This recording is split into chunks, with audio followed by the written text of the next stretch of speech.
رونالدو وقتی وارد یه خونه میشه اون خونه براش کوچیک میشه.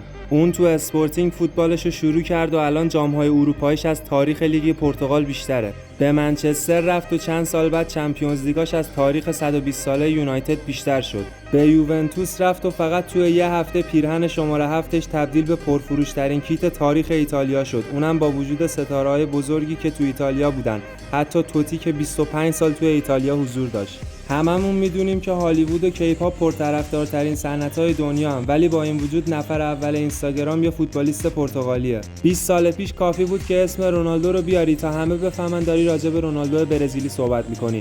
اما الان تا وقتی نگی دارم راجع به کدوم رونالدو صحبت می‌کنم همه ذهنشون میره سمت کریستیانو. رونالدو به یک تیم معمولی توی یه لیگ معمولی رفت، ولی مراسم ورودش به همین تیم معمولی از مهمترین مسابقه ورزشی جهان یعنی فینال جام جهانی بیشتر بیننده داشت. حالا فکر کنم بفهمید چرا میگم رونالدو وقتی وارد یه خونه میشه اون خونه براش کوچیک میشه.